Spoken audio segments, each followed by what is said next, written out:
What's going on is Anton from AntonDaniels.com. I appreciate you guys for continuing to rock with me. Somebody sent me this video of a woman that's retiring in Ohio at 49 years old, so before she turns 50, with $1.3 million per year. Let me double check this. $1.3 million total.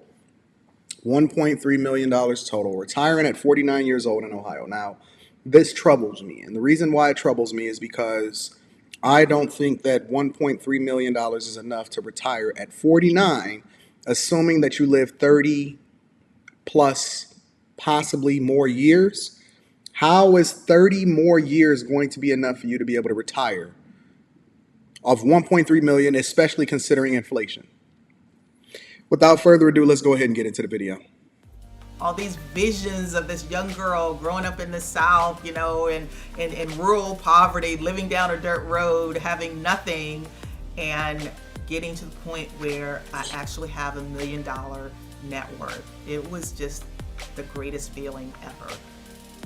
My name is Jackie Cummings-Koski. I live in southwestern Ohio, and I achieved FIRE at the age of 49 with $1.3 million. That makes sense, right? The FIRE movement is a movement in which people are basically minimizing the amount of things that they need and the dependency on stuff. So the ongoing costs associated with living life in Western society. And I'm giving you a summary, right? In order to basically live the soft life. So now you don't have to do anything. You can relax. You live minimally. You don't have to worry about the bills associated with it.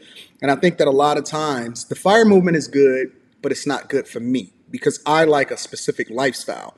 And I don't feel like I should have to compromise on that in order to be able to do what I do. First. Secondly, the thing that I take away from this is that $1 million is not a lot of money. Now, it's a lot of money to a lot of people, and $1 million was much different if he was in 1990. But in 2022, 32 years later, it's a completely different conversation. And so $1 million, I could spend that like that. So maybe it's something wrong with me and not necessarily anything wrong with her. But let's continue.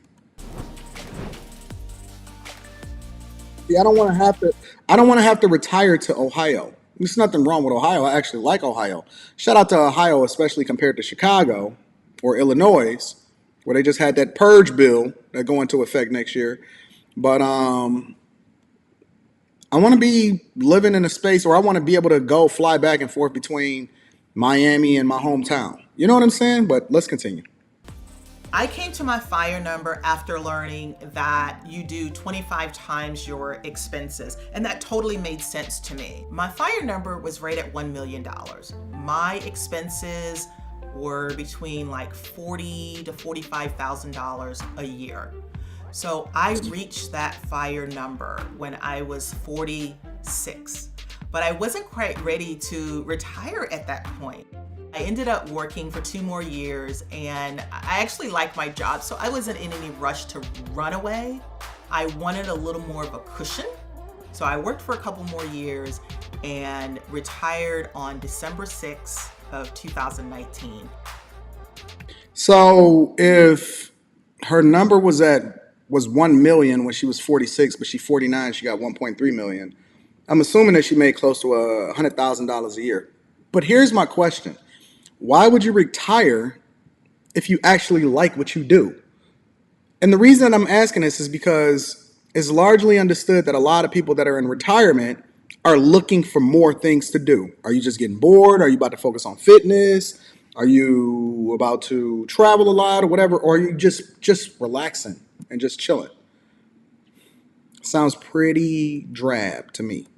My relationship with money growing up was that it was always scarce. We basically lived in poverty, but I was raised by a single dad with 6 kids. I don't know how he did it. We barely made it. We barely scraped by. So as I, went through college and started my own career, I always had this nagging feeling that I just never wanted to be back in poverty again. I shout out to you for that. An NBA never broke again. NBA never broke again. But again, my concern is that what I'm seeing happening in society today, and this is something that you can look up, the majority of the people that's rejoining the workforce is 70 plus years old because they don't have enough money to sustain them throughout the rest of their life. And I don't want to be in my twilight years talking about, yeah, I multiply times 25. Well, listen, if I multiply times 25, that means I need a little bit over $28 million. Yeah, I got a lot more work to do. I had to pay my own way through school. So I was working full time and I was taking a full load of classes. I was getting paid peanuts, but finally I had my own money. I really felt rich at that point. And when I look back, I don't even know how I was able to do it. I learned more from that than I learned from what was being taught in the classroom. And this is what I speak to all the time. Yo, listen, you have to be intentional.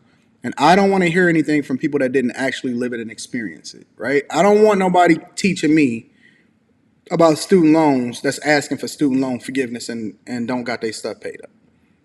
I don't need a life coach that's 23 years old that don't understand what it means to be 30 or 40 years old. You know what I'm saying? So the fact that she paid her own way largely is based off of the idea that she went through a lot when she was younger, which is informing what it is that she's doing when she's older. So I like her a lot. I like her mentality. I just can't see myself living this type of lifestyle.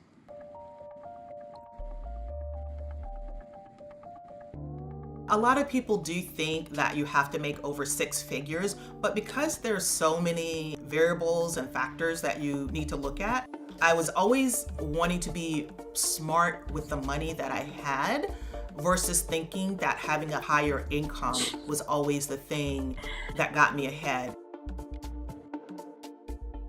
But it's not like she was broke, right? She was making more than $80,000, which the average household income is $67,000. So it's not that it's six figures, but you also have to take into consideration that the tax bracket jump from 80 to like 83 or $84,000 from 12 to 22%, if I'm not mistaken. And that's a big jump. And so it's a difference between making money and understanding how money works. I was a single mom for so many years Oh no. that if I were to sort of do the hard hustle to try to make more money, that would be away from my daughter. So I figured the best way to approach it is to just do more and be smarter with the money that I had. Not much has changed in terms of my budget. Now, the difference though is that why can't I have both? Why can't I be smart with the money that I have and then on top of that also continue to earn? Because listen, and I understand everybody don't want to sit at the courtside seats every year for every game. Everybody don't want to travel worldwide. Everybody don't want to do the thing, drive multiple different cars and have the options to be able to do that. So I'm not knocking her at all. She's smart financially. It's just that I can't see myself living like that. I'm still spending roughly $40,000 to $45,000 a year.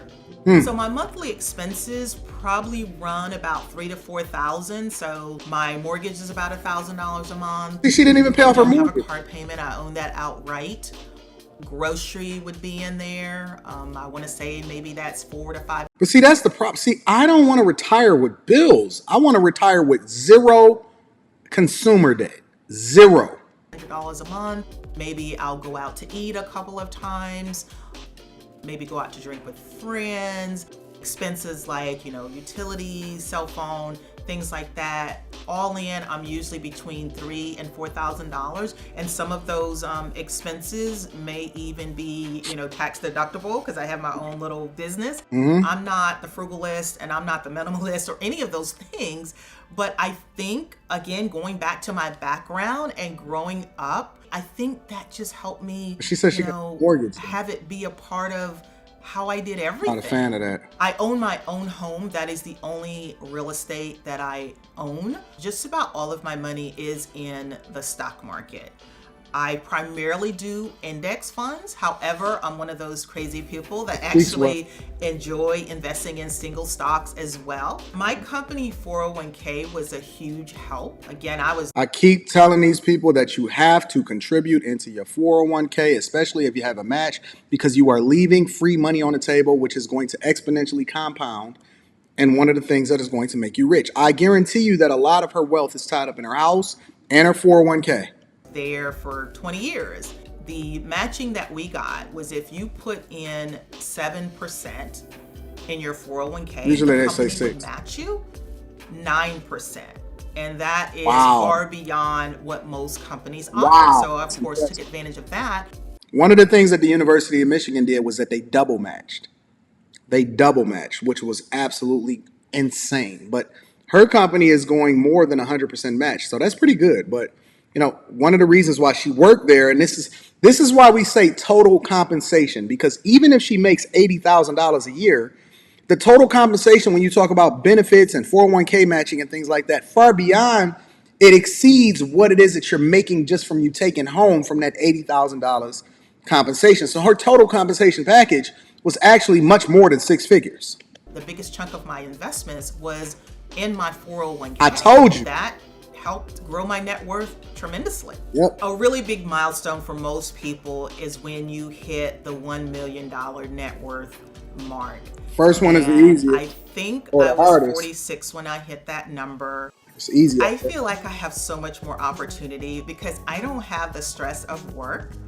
I don't have But what you gonna do now? pressure of structuring my day or my efforts and activities based on what someone else wants. So I get to channel all of my energy towards what I really love, what I consider my life's That's work. her daughter.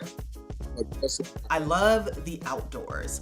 So I love hiking, walking, but it has to Everything be in a that she- beautiful place. everything that she There's loves this is park free. really close to my house Everything she that loves I now is try to free. go to nearly every day, and I just enjoy like smelling the roses and just taking a deep breath. I don't want to live that enjoying life. Being outside. I think we make a mistake by Look trying like she to a YouTuber. assume that everyone has the same hierarchy that we do in terms of how we spend our money.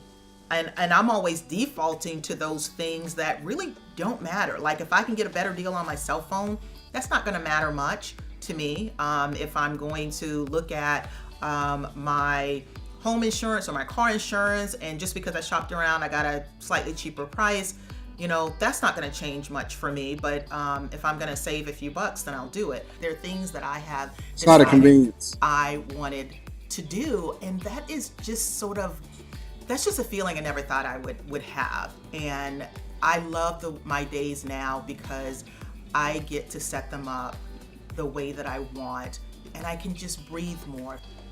Well, I want to know what you guys think. Hey, lady, make sure you be careful of inflation. Don't outlive your savings or whatever it is that you got invested.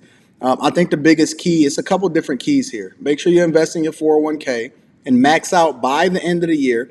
Make sure y'all tap into the Patreon. Link is in the description as well as pinned to the top of the chat. And then in addition to that, make sure you tap in with me if you need to, Anton Daniels 413@gmail.com, and we're going to get you set up for a Zoom call or a personal call. But again, I guess it just depends on the lifestyle that you want to live, but total compensation was more than $80,000. I want to know what y'all thoughts are. Let me know. Anton from AntonDaniels.com. But I need you to do me one more favor before we get up out of here. Make sure you share this with your family and friends because we don't want to be successful by ourselves. I love you guys. I appreciate you. I'm going to holler at you later. Peace.